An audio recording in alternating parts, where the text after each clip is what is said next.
nós vamos falar hoje sobre o novo Pentecostes que aconteceu na nossa Igreja Católica.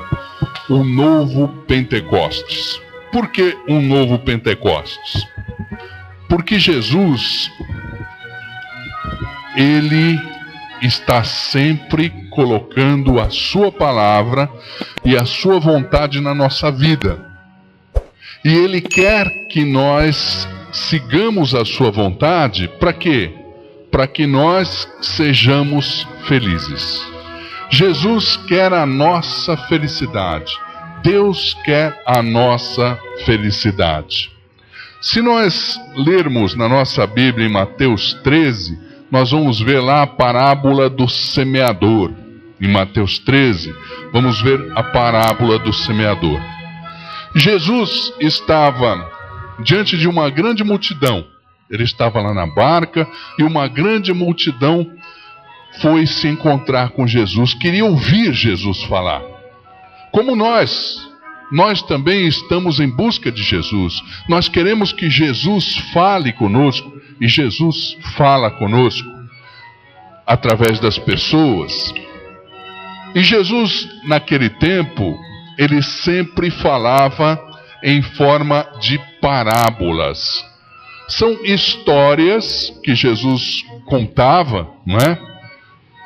Para esclarecer melhor as verdades que ele estava dizendo. E Jesus conta a parábola do semeador. Ele diz que um homem saiu a semear, e ele jogou as sementes e colocou as sementes em várias partes, não é? Uma parte da semente caiu no caminho, e os pássaros comeram, e essas sementes se perderam. Outra parte das sementes do semeador caíram nas pedras. E você sabe, a pedra, a semente não tem como se firmar, e o sol acabou torrando essas sementes, e essas sementes também se perderam, as que caíram nas pedras. Algumas sementes caíram entre espinhos e foram sufocadas por aquelas moitas de espinhos, não puderam crescer. Outras sementes caíram na terra boa, e algumas deram frutos 100 por 1, outras deram frutos 60 por 1, outras deram frutos 30 por 1. E Jesus diz ainda: quanto a vós, bem-aventurados os vossos olhos, ditosos os vossos ouvidos, porque vocês podem ver e ouvir.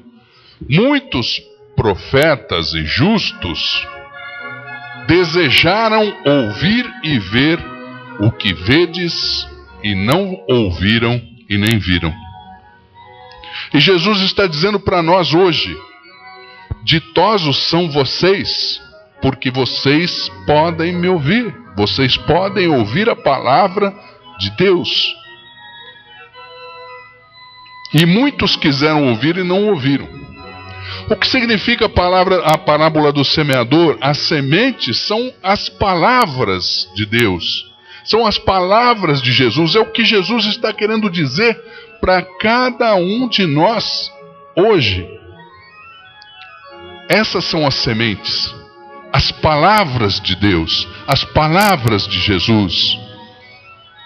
Jesus está se comunicando conosco, mas muitas vezes as palavras de Jesus caem pelo caminho.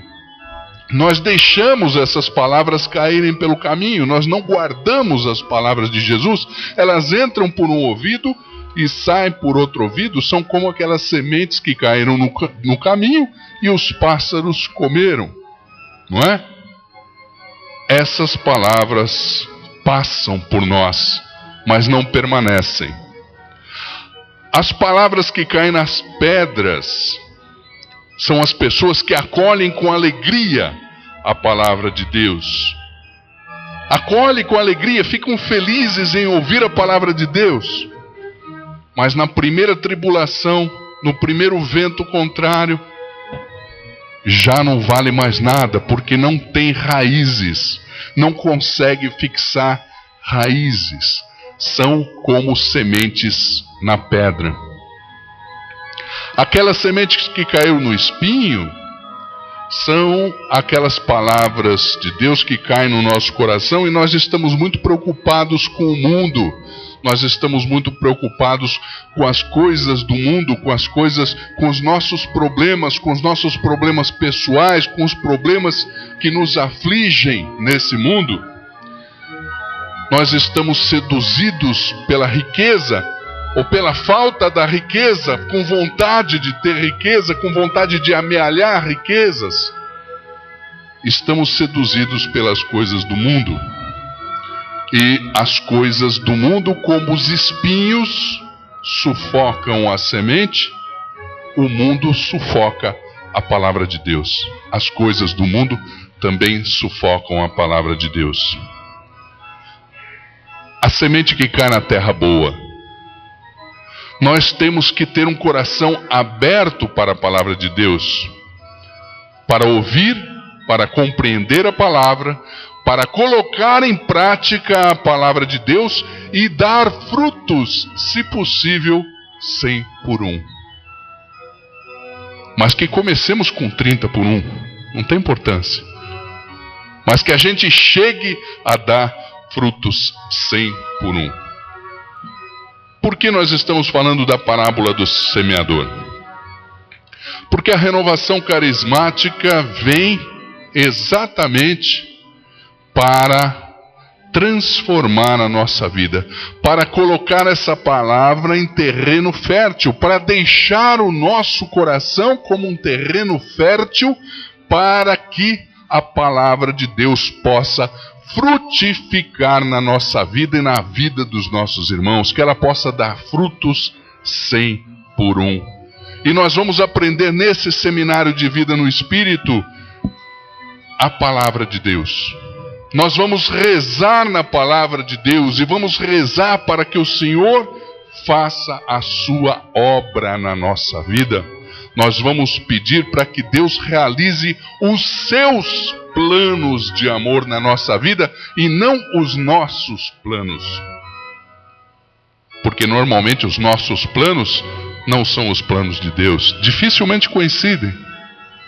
Então vamos rezar para que Deus realize os planos dele na nossa vida, porque os planos dele com toda certeza serão muito melhores do que os nossos planos. E vamos rezar também para que nós possamos ser instrumentos nas mãos de Deus, instrumentos dóceis nas mãos de Deus. Como é que surgiu esse novo Pentecostes na igreja? Esse movimento de renovação carismática. Um pouquinho de história para a gente. Esse novo Pentecostes nasceu nos Estados Unidos da América e nasceu fora da Igreja Católica. Por quê? Por que nasceu nos Estados Unidos? Por que nasceu fora da Igreja Católica? Porque nasceu nos Estados Unidos é fácil da gente saber. Por que Nossa Senhora se manifestou em Fátima, em Portugal? Alguém sabe? Planos de Deus. Por que Nossa Senhora se manifestou em Lourdes, apareceu em Lourdes? Por quê? Porque ela apareceu em La Salette, na França? Não sabemos. Por que Nossa Senhora se manifesta em tantos e tantos lugares, ela aparece em tantos e tantos lugares? Nós não sabemos a razão. Por que essa renovação da igreja começou nos Estados Unidos? Nós também não sabemos a razão. Por que fora da Igreja Católica? Por quê? Porque nós católicos estávamos acostumados há séculos a sermos os únicos depositários da fé. Os únicos depositários da fé. E nós nos esquecemos, nós católicos, que Jesus comparou o Espírito Santo como o vento que sopra onde quer. Jesus também comparou o Espírito Santo como rios de água viva. E você imagine, quando um rio ele está correndo para o mar, porque o destino de todo rio é o mar, não é verdade? não é verdade? O rio está correndo para o mar. Se o homem constrói um obstáculo no leito desse rio, o que acontece? O rio se desvia, mas ele continua correndo para o mar, não é verdade?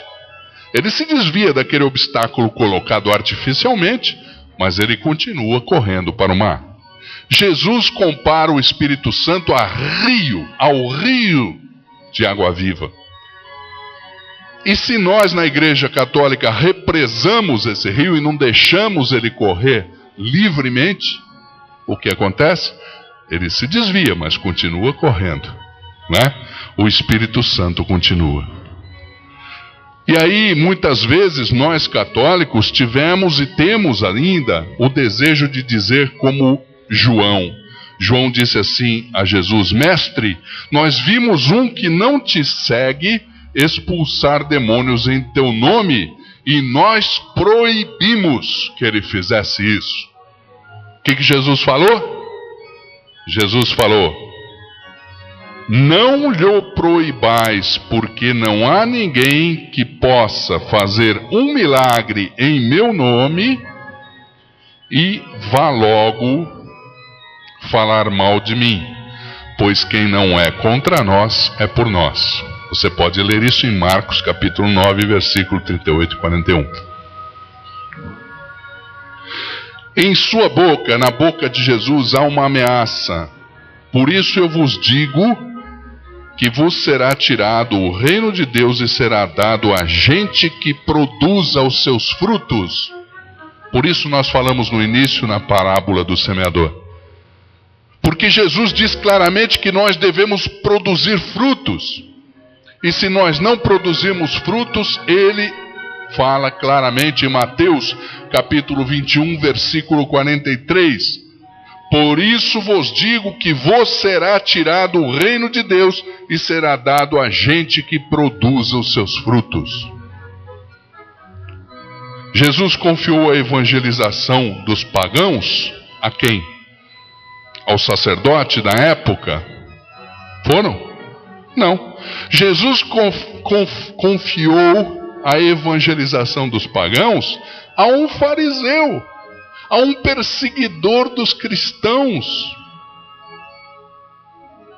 Não é? Paulo era um perseguidor dos cristãos. E Jesus confiou a ele, pessoalmente, para que ele fosse produzir frutos. A parábola do filho pródigo também nos ensina que o irmão mais velho, que permaneceu fiel junto do pai, julgava ter o monopólio do amor do pai. O monopólio do amor paterno, porque ele ficou junto. E ele ficou bravo quando o filho pródigo voltou, quando o irmão dele voltou, e o pai queria fazer uma festa, não é verdade? Ele não ficou bravo? Ficou nervoso? Porque ele achava que ele tinha um monopólio do amor do pai, porque ele foi fiel o tempo todo.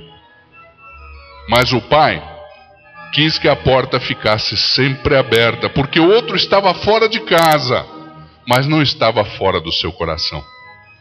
Então, nós também católicos podemos nos comparar ao filho mais velho. Nós achamos que somos os únicos donos da verdade, e Deus diz: não, eles estão fora da casa, porque a casa é essa, nós sabemos que a casa é essa, mas a porta está aberta, porque eles continuam dentro do coração do Pai, e nós temos que estar com essas portas abertas também. Será que o Espírito Santo levou para fora da Igreja Católica os seus dons, porque eles não eram bem recebidos em casa? Será que não? Vamos voltar a uns 70 anos atrás, mais ou menos. Mais. No século passado, vamos voltar ao século passado. Em 1895, o Papa Leão XIII tornava obrigatória a novena do Espírito Santo para a preparação de Pentecostes. 1895. Leão XIII tornava obrigatória a novena do Espírito Santo para a preparação de Pentecostes. Em 1897, ainda o mesmo Papa Leão XIII publicou a encíclica Divinum Illudi Munus, uma teologia maravilhosa sobre o Espírito Santo. Dentro da Igreja Católica nós estamos falando. Em 1902, ele endereçou aos bispos a carta Ad Foventum in Christiano Populo, onde ele recordava a importância dos documentos anteriores. Nesses 3 apelos do Papa Leão XIII, ouve-se a própria voz do Espírito Santo que chama a sua igreja às origens. Mas como é que reagiu o mundo católico? O Papa Leão XIII ficou conhecido como o Papa que publicou a encíclica Rerum Novarum. Ficou conhecido como o Papa dos operários, porque a Rerum Novarum tratava de justiça social, era muito importante, tratava do pão, tratava do trabalho. Mas Leão XIII não foi só o Papa da Rerum Novarum, ele também foi o Papa que pediu o Espírito Santo. E ele não ficou conhecido como o Papa do Espírito Santo, mas sim como o Papa da Rerum Novarum. Problema social, lógico, é importante se resolver o problema social e a igreja precisa gritar contra os problemas sociais? Sim, precisa. Mas o problema social é problema de amor. E só o Espírito Santo poderia levar à confraternização, ao abraço a todas as pessoas. Só o Espírito Santo poderia levar um mundo onde não há mais judeu, nem grego, nem escravo, nem liberto, como diz a palavra de Deus. Mas só um em Jesus Cristo. Por isso, nós precisamos do Espírito Santo. Você imagine um empresário, eu acredito que tem alguns empresários aqui, um empresário que seja totalmente aberto à ação do Espírito Santo, que seja um empresário renovado. Como é que esse empresário não vai fazer justiça na sua empresa? Só pode. Ele não vai maltratar os empregados, ele não vai ser injusto com os empregados, porque ele está indo contra aquilo que ele crê, contra aquilo que ele vive. Por isso, problema de justiça social é um problema do Espírito Santo, sim. Nós temos que converter não só os pobres, mas todas as pessoas, os pobres, os ricos, os empresários, os políticos. Imaginem todos os políticos convertidos, ungidos pelo Espírito Santo. Qual político poderia roubar, meter a mão no dinheiro público, se ele vive o Espírito Santo? Por isso nós precisamos pedir a conversão de todas essas pessoas ao Espírito Santo. E exatamente nesses tempos em que o Papa Leão XIII estava pedindo uma nova efusão do Espírito Santo, é que surgiu na cidade de Topeka, no Kansas, os primeiros sinais desse despertar carismático. No dia 1º do ano de 1900, exatamente, final do século XIX, 1º do ano de 1900, um grupo de estudantes e um jovem pastor metodistas pediram um novo Pentecostes. Uma das moças pediu que o pastor impusesse as mãos, como estava na palavra de Deus, como estava na Bíblia, e recebeu o dom de línguas. Mas o que acontecia também nas igrejas tradicionais evangélicas, como por exemplo a igreja metodista? Os pastores que eram carismáticos eram também expulsos das suas igrejas, das suas denominações, e acabaram sendo obrigados a formar igrejas independentes, as igrejas conhecidas hoje como igrejas pentecostais. É lógico, era de se esperar que igrejas que não tinham nenhuma tradição, não é? Sem experiência, sem tradição, sem uma doutrina sólida, era de se esperar que uma igreja dessa cometesse excessos, não é?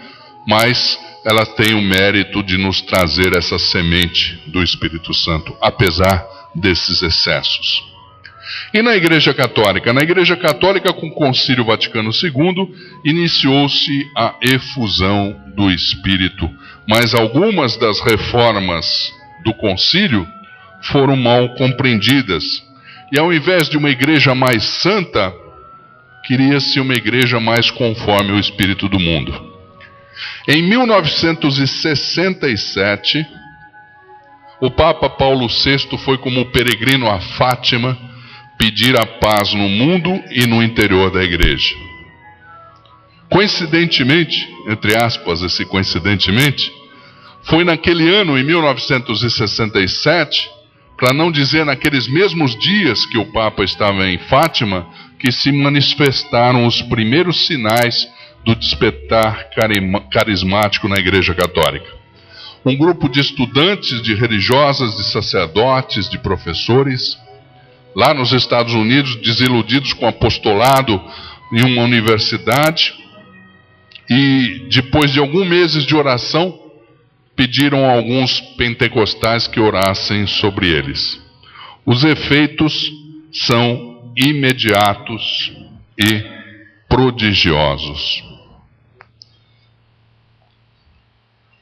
Mas o Espírito Santo não começou nessa época. O Espírito Santo começou antes. Se nós vemos lá em Gênesis, capítulo 1, versículo 2, a terra era solidão e caos, e as trevas cobriam o abismo, mas sobre as águas adejava o Espírito de Deus. Desde a criação, é o hálito divino que dá a vida ao Espírito Santo. É Ele que prepara o plano da salvação. Quem flagela com as 10 pragas o Egito, quem dá o bastão a Moisés. A aliança que Deus faz com o povo hebreu é o primeiro Pentecostes. Ou seja, a primeira tomada de consciência da própria dignidade como povo de Deus. E é o Espírito que torna esse povo invencível. O Espírito Santo torna esse povo invencível. Na encarnação, é o Espírito Santo que toma Jesus, o Verbo, do seio do Pai, e o conduz ao seio de Maria. Não é o Espírito Santo que faz isso? A vida pública de Jesus transcorreu toda sobre a ação do Espírito Santo. Nós vemos a presença do Espírito Santo no Jordão, quando Jesus é batizado e o Espírito Santo aparece em forma de pomba, e ouve-se a voz do Pai dizendo: "Este é meu Filho muito amado". O Espírito Santo estava lá. Nos carismas todos reunidos em Jesus, todos os carismas estavam nele. Agora, é no Pentecostes, no dia em que os apóstolos, juntamente com Maria e com mais outros discípulos, 150, estavam reunidos no cenáculo. Foi nesse dia que o plano da salvação de Deus se completa na igreja. E o Espírito Santo continua na igreja primitiva. Agora, com os problemas institucionais da igreja no passar dos anos, os carismas vão sendo deixados de lado. Mas jamais deixaram de existir os carismas na nossa igreja católica. Sempre existiram os carismas. E nós vemos aí os santos, todos os santos da nossa igreja católica, todos eles eram carismáticos. Tinham os carismas, exerciam os carismas, os dons do Espírito Santo. Hoje, os carismas voltaram. Os dons do Espírito Santo voltaram. A igreja primitiva, aquela primeira igreja, a igreja de Pentecostes, aquela igreja sem temor, aquela igreja ungida pelo Espírito Santo voltou. Porque antes de Pentecostes, quem era Pedro? Pedro medroso, assustado, preocupado, negou Jesus 3 vezes. Um pobre pescador, um pescador até ignorante, mas depois de Pentecostes, que desassombro, ele sai e diz num discurso maravilhoso, num discurso curto, numa pregação curta, mas ungida pelo Espírito Santo, cheia do Espírito Santo, naquela pregação ele converte 3.000 pessoas. Pessoas que o ouviram falar nas suas próprias línguas. O mesmo Pedro, que dias atrás havia negado Jesus. O mesmo Pedro, que algumas horas atrás estava assustado, escondido no cenáculo com medo dos seus perseguidores. O mesmo Pedro que morreu na cruz também como Jesus. E morreu de cabeça para baixo, segundo a tradição, porque ele não se achou digno de morrer como o seu Senhor. Um homem corajoso, um homem forte, um homem ungido pelo Espírito Santo.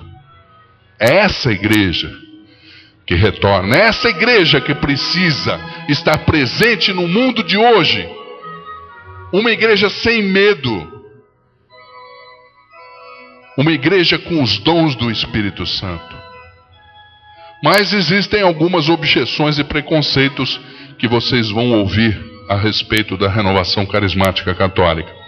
Nós não temos necessidade da renovação carismática porque nós já somos bons cristãos. Lógico, tem muita gente que é bom cristão e realmente não precisa da renovação carismática, não é? A renovação carismática está dentro da igreja para somar e não para dividir. Mas existem muitos cristãos que nós sabemos que são cristãos de verniz. Cristãos que não agitam, que não movem, que não transformam, que não arrastam. Uma vida cristã sem Cristo. Muitos cristãos têm uma vida cristã sem Cristo. Cristãos que fazem os planos de Deus. Cristãos que escolhem os campos de trabalho e até os companheiros de trabalho. Cristãos como os apóstolos antes de Pentecostes, sonhando com lugares elevados no reino, sonhando com lugares elevados dentro da paróquia, não é? Cristãos com ciúmes contra os que não fazem parte do seu grupinho, não é? Os que não são do mesmo apostolado, os que não são da mesma área de trabalho dentro da paróquia. Mas depois de Pentecostes, o que acontece com esse mesmo cristão? O que acontece com esse mesmo cristão depois da efusão do Espírito Santo, depois de Pentecostes? Ele não tem mais nenhuma preocupação com o lugar onde vai trabalhar, ele não tem mais nenhuma preocupação com carreira dentro da igreja, ele não tem mais nenhuma preocupação com o futuro, se amanhã ele está aqui, amanhã, depois da manhã ele está lá, ele não está muito preocupado com isso, porque ele age de acordo com a moção do Espírito Santo. Outra objeção que nós vamos enfrentar: nós já temos o Espírito Santo. Para que essa nova efusão ou esse novo batismo? Porque a efusão do Espírito Santo também é conhecida como batismo do Espírito Santo. Nós já temos o Espírito Santo. É lógico que nós já temos o Espírito Santo como batizados. A grande diferença é que o Espírito Santo não nos tem. Nós temos o Espírito Santo, mas ele não tem a nós. Essa é a grande diferença. Gente, o que adianta um exército ter 1000 armas, 1 milhão de armas, armas poderosíssimas, se na hora da batalha essas armas não são usadas, são guardadas, são escondidas? O que adianta? O que adianta um exército ter armas maravilhosas, poderosas, se na hora da batalha essas armas não são usadas? Os dons do Espírito Santo são as nossas armas de batalha. Nós precisamos usar os dons. Muitas orações, e as orações católicas descrevem o Espírito Santo como hóspede da alma. Mas ele não pode ser apenas isso. Não pode ser apenas hóspede da nossa alma. Você já deve ter tido um hóspede na tua casa? Todo mundo já teve um hóspede em casa? O hóspede, ele vem para uma visita. Ele não é dono. Não é isso? Ele vem para uma visita. O Espírito Santo não pode ser hóspede, ele tem que ser o dono. O hóspede, ele é tratado com reverência, lógico, porque ele tem que ser tratado com respeito. Se você está hospedando alguém em casa, você tem que tratar esse hóspede com respeito, com reverência. Agora, se ele fica muito tempo, começa a atrapalhar, né? Não começa?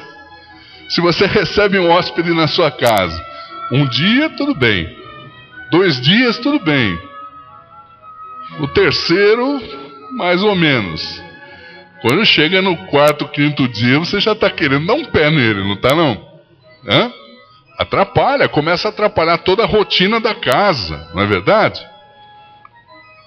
O hóspede, mesmo sendo uma pessoa amada, mesmo sendo uma pessoa desejada, permanece uma pessoa estranha à casa, não é? Permanece um estranho. E não pode se meter nos problemas da família. Por exemplo, se você está com um hóspede em casa e ele começa a se meter nos problemas da sua família, o que vai acontecer?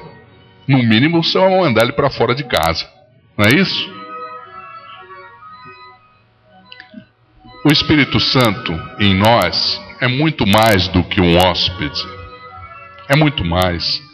Ele é luz, ele é fogo, ele é alegria, ele é coragem, ele é ousadia, é força, liberdade, é vida. O Espírito Santo é tudo para nós. Ele é o dono da nossa alma, não é o hóspede da nossa alma, ele é o dono da nossa casa, ele manda e desmanda. Ele faz o que quer e nós somos dóceis a ele. É assim que tem que ser o Espírito Santo na nossa vida depois de Pentecostes.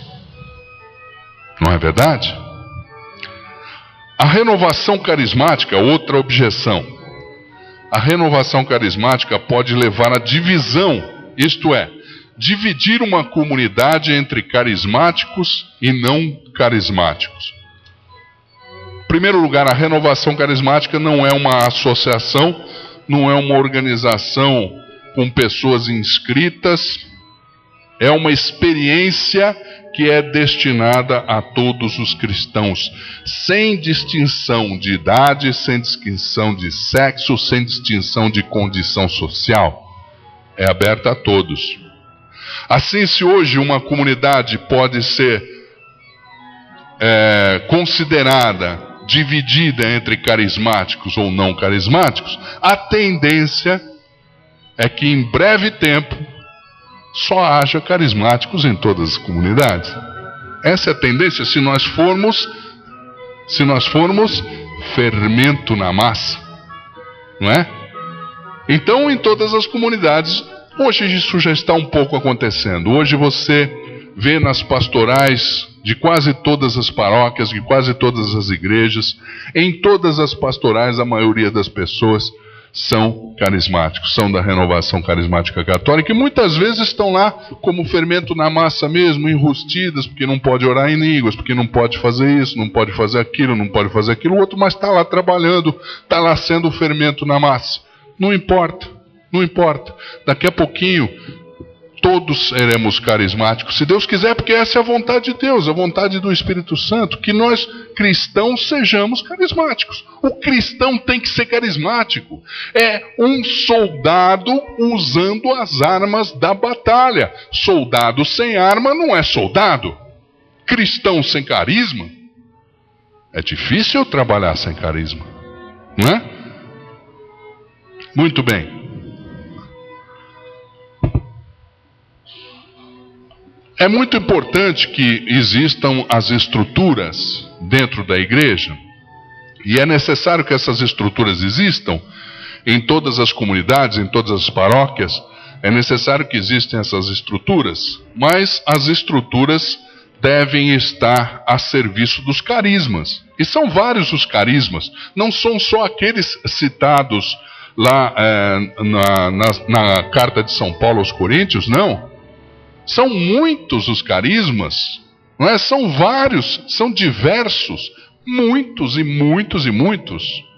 Então, as estruturas devem estar a serviço dos carismas da igreja, porque as estruturas são meios e não são um fim em si mesmas.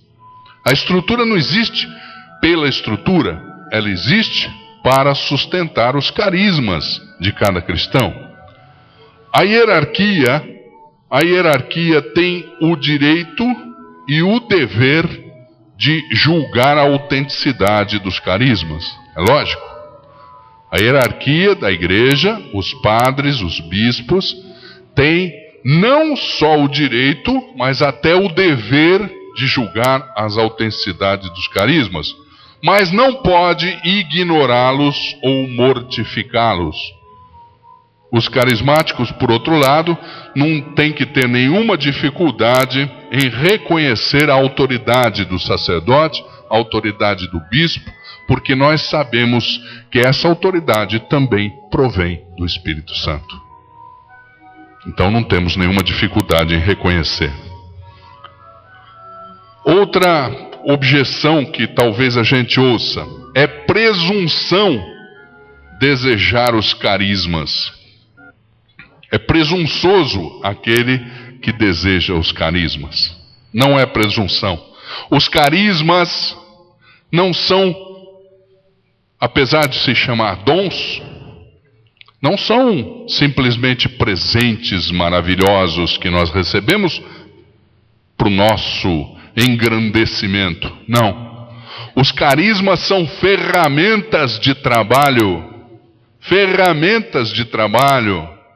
Nós precisamos dos carismas para trabalhar pela igreja, por Jesus, para a divulgação do Evangelho, cumprirmos a missão que Ele nos deu de evangelizar. Para isso existem os carismas, são ferramentas. E a humildade não consiste em não querer os dons. Eu não quero não. Não, quem sou eu? Eu para ter dom de cura, o dom de milagres, o dom de profecia. Quem sou eu? Isso não é humildade, não. Humildade é você receber o dom e não atribuí-lo a você mesmo, porque não é seu. Não é seu. O dom não é seu, o dom é de Deus. Se você atribuir esse dom a você mesmo e dizer, realmente eu curo, aí sim, você está ficando maluco. Não é? Cura nada. Quem cura é Jesus, quem cura é Deus. Então a humildade não consiste em não querer os dons, mas sim não atribuí-los a si. Isso sim é humildade. Nós precisamos desejar os dons do Espírito Santo, sim. Nós precisamos desejar os dons do Espírito Santo porque são as ferramentas do nosso trabalho de evangelização. Nós precisamos do dom. Você já viu algum pedreiro sem a colher do pedreiro? Você já viu algum médico sem bisturi? Como é que o médico pode trabalhar, pode operar alguém sem bisturi? Ele vai pegar um canivetinho e vai abrir a barriga de alguém? Não, ele precisa dos instrumentos de trabalho dele.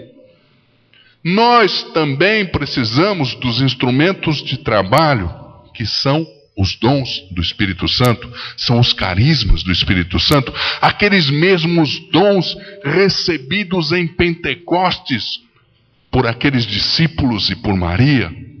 Nós precisamos desses dons. Nós devemos querer esses dons. Nós devemos pedir esses dons. Para o nosso orgulho? Não. Para o nosso serviço. Para o nosso serviço. Porque somos cristãos e temos a obrigação de evangelizar. E de evangelizar com poder. Porque chega de palavras vazias.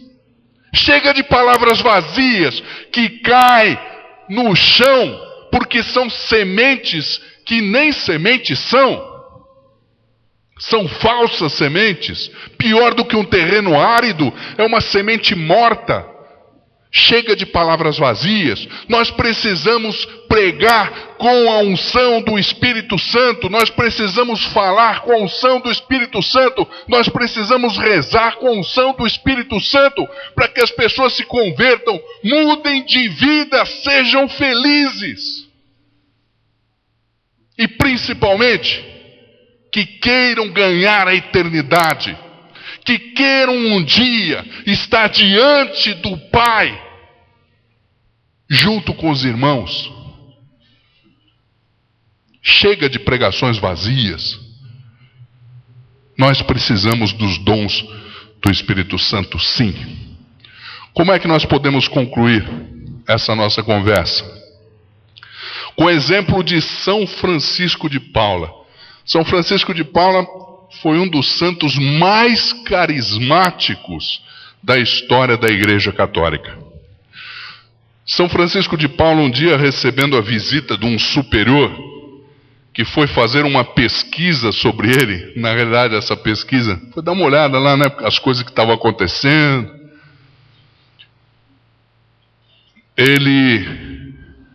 São Francisco de Paula chegou diante da lareira, pegou alguns carvões em brasa na mão, nas duas mãos, pegou esses carvões em brasa, levou diante do seu superior e disse: Monsenhor, aqueça-se, porque o inverno está muito rigoroso. Com a mão cheia de carvões em brasa. Pois bem, nós precisamos fazer a mesma coisa que São Francisco de Paula. Não precisamos pegar na brasa e levar até os cristãos, mas nós precisamos aquecer os corações de muitos cristãos, aquecer os corações, inclusive, até da nossa hierarquia. Nós precisamos aquecer os corações. E para aquecer os corações, a necessidade de fogo. A necessidade do fogo do Espírito Santo. É o fogo do Espírito Santo que nós devemos levar aos corações das pessoas. Vamos fechar os nossos olhos um momento e fazer uma breve oração.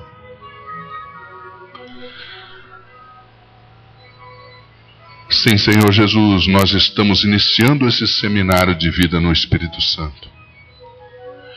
E nós estamos colocando, Senhor, esse seminário e todas as pessoas que estão participando aqui na Igreja de Santana e também através desta gravação em Suas mãos, Senhor.